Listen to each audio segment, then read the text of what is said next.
Hello everyone, welcome back to the channel. I'm pretty excited. I just got two Blurb magazines in the mail from a couple of different creatives out there, and they're really good. I'm going to post about them in the next couple of days. This is a Q&A. I don't remember what number. If I wasn't lazy, I would look it up. I just want to say thank you to anyone who took the time to write in. I went on YouTube and said, hey, I want to do another Q&A. Does anybody have any questions? And in less than 24 hours, I think I had 45 questions, many of which are really good. I have them printed out here on trusty notebook paper, and I will get through as many as I can. I'm not going to get through 45, but we'll just see what happens. What else? This is my opinion. I'm one person. Take it for what it is. You may love my answers. You may not like my answers. That's totally fine. So let's get started. This is from Ryan. Of course, I'm at this age now where nothing is in focus ever. Probably why I don't shoot much anymore. Okay, Ryan. Hi, Dan. Can you show us the framed photos on the wall behind you? They look really cool. Are they your photos and other photographers perhaps, etc.? What's the story behind these prints? Can you give us a quick virtual gallery tour? Not tour. I'm getting there. English is my second language. Ryan, I will. There's exactly two of these images on the wall that I can see around me that are mine. I typically do not print and frame my own pictures for the wall. I collect from other people. So my wife and I have a big photography collection and a photo book collection. That's just a little sliver over there. We got hundreds and hundreds of more books up in storage. I collect. I've got a Michael Greco. I've got an Ekoy Hasoy. I've got an Aaron Siskin. I've got a Philip Vigil, who's a Native American painter here in New Mexico. That's really incredible. I've got a bunch of his pieces. I've got a Lawrence Foder painting. I've got a Gerd Ludwig. I've got Jeff Frost. I've got a ton of people. Now, if you've been watching anything in my office, I've done a couple of films in my office. I have 3 new prints in my office, which are Blurb wall art prints. There's a metal print, an acrylic print, and a canvas, and I made those to test that platform, which is new for Blurb, and they look amazing. And what I learned was I like canvas prints a lot more than I thought I did. And canvas, you can design the outer edges. So the sides of the canvas print, which are like 2.5 inches wide, you can actually design those as well. You can put copy, you can put color, you can put images. It's pretty great. So I've just started to experiment. I will give a virtual tour at some point, but I'm so comfy right now. I just don't want to move. Okay, this is from Daniel. What are your thoughts on different generations doing photography? You learned in the 1980s and 90s. Hey, don't bring that up. And your brain thinks in film, it works for you. But he says, I learned photography in the 2010s. That's unbelievable to me. And my brain thinks in digital. I'm very comfortable editing raw photos, sorting files, shooting a decent number of frames at a time. That's a great question. I think a lot of times on YouTube, people want to position you, or they want to make it seem like you're saying that one generation is better than the other, or one technique is better than the other. That's all BS. Every generation is just different. The tools are different, and one is not better than the other. Film's not better than digital. Digital's not better from film. They're just completely different scenarios. So I feel fortunate only in the way that life was a very different pace at the time I learned photography. I did not have a cell phone in my hand all day long. Now, I saw 2 young girls the other day that are related to me, 8 years old and 10 years old, on their phones. And my first thought when I saw them was, I am so glad I grew up before the telephone, because the same thing, I'm sure whatever's happening to them in terms of nonstop barrage of data, I would have done the exact same thing. You know my feelings about technology now, cell phones, social media. I'm not a big fan of these and what they've done to our culture and society. So the 80s and 90s, the pace was very, very different. The number of avenues that you could show your work, the number of avenues you could get feedback, everything was a snail's pace. There tended to be a lot more consideration, but a lot fewer options. So it was a trade-off. It works for me, but I shoot digital all the time. I've been shooting digital since 1997, which will probably blow some of you away because the camera technology is pretty primitive. In terms of workflow, downloading, exporting, tweaking files, shooting raw, I can do that in my sleep. It's just that I don't have the same love for it that I do for film photography. All right, moving on. What kind of pace are we talking about here? This is like, I'm the Chris Froome of Q&A. I'd like to hear you speak more on film, specifically how to get the best results from color film. You touched on it earlier, but I would like to hear your take on pushing, pulling, or over-processing and why you may want to do it. So a comment I made on my film a couple of weeks ago that got rankled some people, and a lot of other people were sort of happy that I had exposed them to this. Get it? Exposed? So the box speed of films is typically not accurate. right? They were all rated slower than that way back in the day. And then they decided because of the latitude of film, they could easily say, well, this is really a 200 film, but we can call it a 400 and nobody's going to be the wiser. Except for transparency film. Every color negative, every black and white negative, I overexpose because I'm exposing for the shadow when I'm shooting negative film, and with transparency film or positive film, I'm shooting for the highlight. Transparency has a very, very narrow exposure band. If you blow it, if you're off by a half stop, it's done, right? And I learned to shoot transparency film for a newspaper on deadline. It was incredibly difficult, very stressful.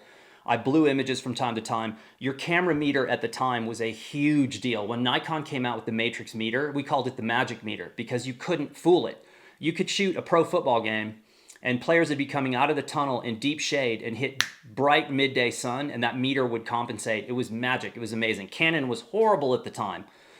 They've made up for it. Everybody else has good meters now too. It's not a big deal. But film is often, you're going to overrate the neg, and those slide films are often not 100 true speeds either. So you have to do some experimenting and testing to figure out what the true speed of the film is.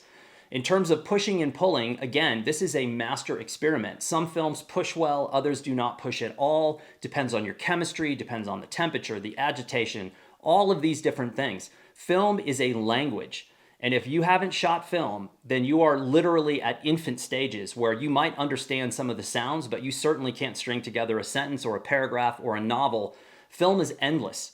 And I have friends, like I shot film my whole life. So since about 1988, I've been shooting film. I have friends that are so far beyond me in their knowledge of film, printing, processing, developing, I can barely have a conversation with them. I showed prints to someone a couple years ago, good friend of mine, and he is a master black and white printer and a master digital printer as well, so he can do both analog and digital. And I showed him what I thought were finished prints. They were like the best prints that I could make. And he took one look at them and thought, oh, those are work prints, and then spent 20 minutes explaining to me how to actually make them good. And after 20 minutes, I said, you have to stop talking because I have no idea what you're talking about. So the skill, the knowledge level, I don't know anyone on YouTube that is even remotely in the categories of these people because these people are working all the time. They're not making YouTube films like me. I've got time and it's my work responsibility, so I do it. Know what I mean? All right, Andrew. Hello, Andrew. I enjoyed our interview, by the way. Hey, Dan, you say you'd like to spend less time in front of the screen, so why not shoot film again, then hand off the processing and even the editing and retouching? So that's a good question. I spend my entire life now in front of screens. My two best attributes, my two greatest skills at this point in time in my career, and I'm not joking about this, are emails and Zoom calls. That is, let me just back up a second. I work full-time for Blurb. My title is Creative Evangelist. Now, that's a nebulous title that means different things to different people. My title for the first 7 years at Blurb was Photographer at Large, even though I was never hired to be a photographer. Even a lot of people internally in the company don't know that. But what I do on a daily basis in my creative life would probably drive most people crazy, and they probably wouldn't believe it if I told them, because the range of what I do in a single day is so staggering to people that they either think I'm making it up or they look at it and they say, oh, it was horrible. I would never want to do that. So I spend all my life in front of the screen. The thing is, I don't work as a photographer anymore. I haven't since 2010, and I have no desire to. I love photography. I'm always going to do projects, but I don't want to work for anyone else. Those days are long gone. All the jobs that come to me, I turn down, and I send them to people like the contributors of AG23. That's one of the reasons why we did this. I looked at those contributors and said, look, if I get a call to do a job, I don't want to do it, but I would love to send it to one of these people because they're really good and I know the clients are going to dig it and there's going to be a good relationship there. The amount that I photograph today is minuscule. And I'm just happy if I get any time at all to go in the field and shoot. I don't care what I'm shooting. Literally, you could give me anything. I could have a disc camera. I could have one of those disposable underwater cameras. I would make something with it because I'm just excited to be able to shoot. So I can't really call myself a photographer anymore because I don't make a living with it. Okay. Oh, and I'm sure that's going to rankle people too right there. But, tough love. Okay, Danny, maybe explain your thought process about natural lighting, choosing a scene with good light. Yeah, so I don't move to make pictures if I can help it when the light's not right. Light, to me, goes like this. Light, timing, composition. The big three. Or maybe I guess that was supposed to be a triangle, the big three. Light, timing, composition. Light is there for a reason. If the light sucks like it does right now, I don't know what time it is, 12:30, yeah, it's suboptimal shooting conditions right now. I wouldn't do that. I would either start scouting locations, I would be talking to people, I'd be gaining access, and I would be setting myself up for the end of the day when I would have optimal lighting conditions. I would know where to be. Now, the other thing, especially when you work professionally, is you're going to often find yourself in terrible lighting scenarios where you have to work. And so what you get good at is finding your light. If you gave me a minute, 60 seconds to find where I had to shoot a portrait, within walking distance, I can find it in 15 seconds and tell you immediately where I can make portraits. And I can probably have 2, 3, 4 locations of where I could work to get the kind of pictures that I need to shoot. That comes from doing it over and over and over again and just learning what kind of light it is that you're looking for. You learn things like light, you learn where your timing comes in, you learn what makes your composition, and you also learn spacing. I'm going to do a whole film on spacing here coming up. It kind of gets overlooked, but I think I have a way of explaining. I think every photographer has a spacing power spot where you feel comfortable, and when you're in that spot, you feel incredibly connected to what scene you're photographing. I'll try to explain that better. Alrighty, hey Dan. I'd appreciate some tips on how non-pros can improve their ability to see in black and white. And of course, there's always the digital viewfinder trick for starters, but that's not really seeing in black and white. I prefer to shoot black and white film. Thanks. Yeah, so black and white's a pretty interesting little character. You often are looking for form and shadow with black and white. So if you're a photojournalist, often what you're shooting, your content is what's carrying images, because typically what you're photographing is so dramatic or traumatic that it carries an image. But when you're out working on doc projects and you're having to shoot a combination of things, peak action, key elements, dramatic stuff, and then you've got quiet moments. Often with black and white, like with color, I'm looking for the highlight. I'm looking for the brightest spot in the scene. And with black and white, I'm looking for the darkest, the deepest shadow. And I'm also just looking for form. Those are two things. Shadow and form is where I would start. Okay. Have you found a way to combine your passions for cycling and photography in one cohesive nature, or do you prefer to keep them separate? I would love to, and I think I will at some point in time combine these much more than they are now. If I looked at my future and said, what career would I want to be in? What job would I want to do? How would I want to contribute to society? It wouldn't be photography. It would be in cycling. And the thing is, I don't know crap about bikes, right? I can't fix a bike. All I know how to do is ride them. So I'm not a bike repair person. I'm not a mechanic. I think I could be really good at bike sales, but my goal would be to try to get more Americans on bikes. And that is a monumental uphill battle in the US for a variety of reasons. There are a lot of legitimate reasons why people don't ride, and there's a lot of illegitimate reasons why people don't ride, including we don't make it easy for people. We're incredibly corrupt here. There's a lot of insurance hassles. There's a lot of, who's going to pay for bike lanes, all kind of complicated. But I would love to make cycling films and still essays that sort of encourage people to get butts on bikes in America. I think that is a very commendable thing, and I would love to try to figure out a way to do that in the future. Okay, tips for beginners, common mistakes to avoid, and which books on photography or photography collections to start with. Lastly, to what degree does gear matter for a novice? Gear doesn't really matter. I mean, this is a conversation we've had. Here's where gear makes an impact on what you're doing. Is you have a vision for what your project is going to be, and you have a vision for what your work is going to look like. And then you pick the gear that is going to realize that vision. And then once you've picked it, shut up about it. Don't talk about it, because the more you talk about it, the more you're proving that you are an amateur and not someone who's an image maker. Image makers talk about images and about context, history, story, collaborations, publishing, galleries, museums, institutions, etc. It's a whole nother level beyond. So once you've made your gear decision, stick with it. Don't talk about it. Just focus on making the best pictures you can. And books and photography collections, wow, they're endless. You can go to photoeye.com here in New Mexico and just look at what the books they have online. There's Hennessy and Ingalls in Los Angeles. That's another great place. There are so many different art book organizations. There are so many different photography collectives, photography archives out there in the world. Whatever country you're in, just Google photography archives, and I'm sure that you will find a lot. I would like to know which book you would recommend to learn about photography, not about technical, about the composition, how to develop your own style, and how to see others in color. There's a book called On Being a Photographer by, I think, David Hearn. I think it is. I may have the author wrong. On Being a Photographer. I think Bill Allard's, William Albert Allard's book called The Photo Essay, I think is a classic if you can find it. I think it's long out of print. Just look at any good photographic monograph like those, like the films I'm making on this channel about books I love. Each one of those books that I show you, if you Google the author's name, you will come up with 6 or 10 other photographers that are sort of considered to be in the same genre, many of whom have books.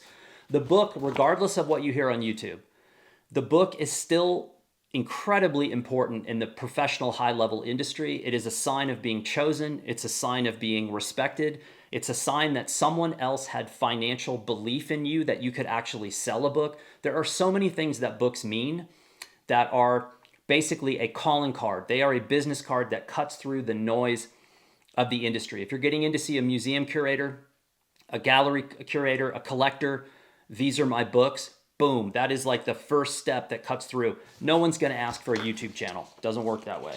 I mean, they may say, well, that's curious that you have a channel, but it's not going to, they're going to look at that book and say, holy cow, because what goes into having a book done is 18 months of your life, basically, and somewhere between, typically between 30 and 50,000 bucks to get a book done. Okay. Oh man, let's see. Can we flick through your latest notebook journal? It feels that photography is only a small element of your creative work. I'm interested to see how all of your interests are wrapped into what makes you, you. I know you've talked about yoga and cycling in notebooks before, and you need to have an interest in the world to be a good photographer and to be a creative person. I guess this could also apply to creative work, whether it's writing, painting, interior design. You just can't do photography and be good at it without a wider outlook. Who wrote this? Is it Sue? I think it's Sue. Sue, if you wrote this, that is a incredible question. And I just was on LinkedIn writing with a friend of mine in New Orleans who used to own a big photo lab. And we were talking about photo education. Is it worth going to photography school? And if so, should they teach analog photography as well as digital? It's a great question. I'm going to do a film about whether or not to go to photo school. But what I wrote him was, I don't think they should offer photography as a major. I think photography should be a minor, and they should force you to do more business, marketing, finance, engineering, whatever else you can round out. Because when I came out of photography school, you could just be a photographer. You could be someone who was really good at pushing the button and couldn't do anything else or know anything else. Those days are gone. They're totally gone. You have to be so much more. So you have to be a more well-rounded creative. You need to know how to design, edit, sequence, print your own stuff. You need to be able to negotiate. You have to do your business. I had no business classes in photography school. I had no marketing classes in photography school. I had one class outside of photography in the creative space, which was art history, and I hated it. I had this total nightmare of an instructor who kind of wanted to prove how much they knew, and I didn't know anything. And I made this terrible joke about trying to bribe her before the final, which I thought was going to be a joke, and she did not take it as a joke at all, and I thought she was going to fail me. It's another story. Talk about bad decisions. So I will flick through my journal more at some point. I write in it every day, and yes, there's a lot of illustrations. There's some sketches, some terrible sketches and artwork because I don't know what I'm doing, but I do it all the time.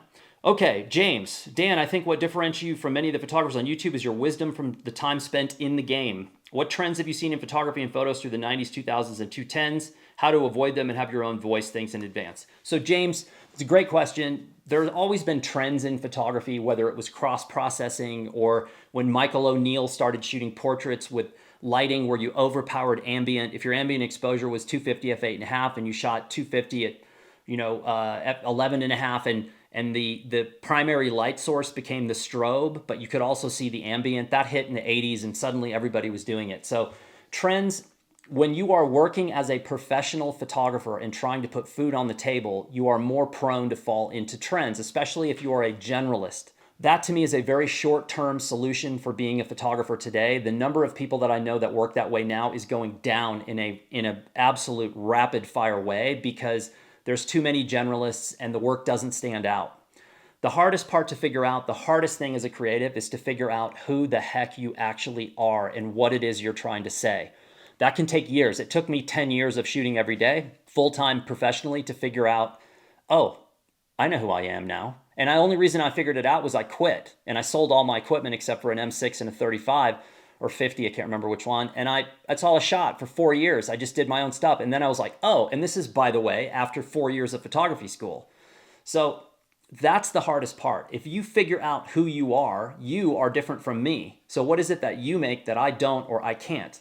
That's what has value.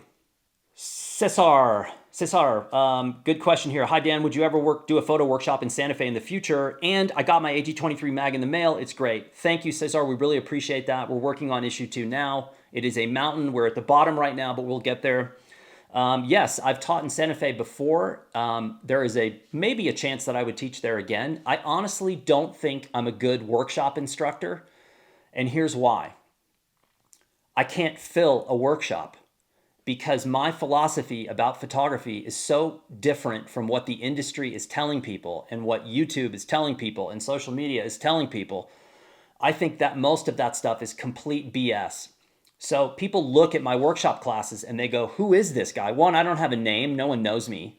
So there's no name recognition. And two, then you hear about my philosophy and you go, uh-oh, this is kind of counter to everything else I'm hearing. So I get asked to teach a lot of workshops, and I always tell people I'm not a good instructor because I won't fill the class. I might get 2 people, and some guy down the road who's got a YouTube channel or an Instagram following, they'll have 50 people and then a waiting list. And some of those people are decent, and Santa Fe Workshops has some of the most incredible photographers you are gonna find. So they are there. If you want my opinion on who to take a class with, reach out to me because Santa Fe's loaded and they have some incredible people. Okay, I think we're going to be getting close to this, and the rest of them I'll get to another one. Oh, how's AG23 going? Is it sold out? Any plans moving forward? You should see my office right behind me. Through that door is now the entire room is taken up with AG23 stuff, t-shirts, stickers, letterhead, packaging, and the zines themselves. And I have been for the last 48 hours doing nothing but packaging and shipping these out to people all over the world. I'm just did the contributors. I'm still working on them because shipping right now here in the US is incredibly complicated. The domestic shipping was very simple. I've got all the packaging. Those are going out. I can do them from the house. But I'm shipping to 3 people in Australia, someone in Singapore.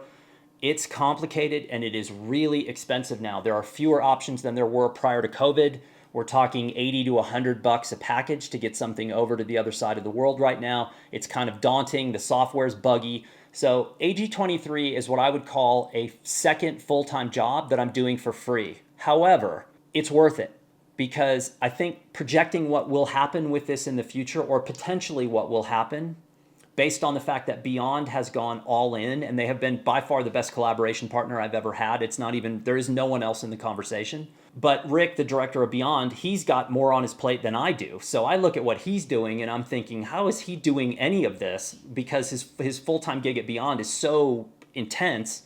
And he's probably looking at me and saying, well, you got to do all this blurb stuff. How you're doing that? So we're doing it. And it's good and it's fun and the response has been great.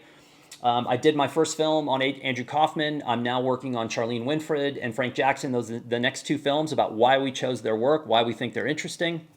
So stay tuned. All right, let's do one more and then I'm going to call it quits and we'll come back. Good afternoon. When filming a documentary, sometimes it is required to set a scene in order to tell the story. My question is if you think it is legitimate to do it in doc photography. No, unless you're shooting a portrait. If you are staging all of your images, you're not a documentary photographer really, unless you're just shooting a portrait series. Now here's the rub. About 10 years ago, when assignment times got cut and everybody started flooding social media, you saw the style of documentary photography change from reality-based photography into portrait series.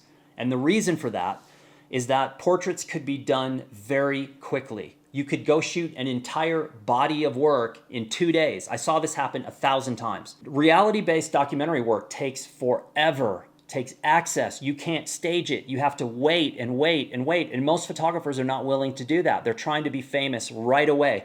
They're trying to build following right away. They're trying to get galleries and publishers right away.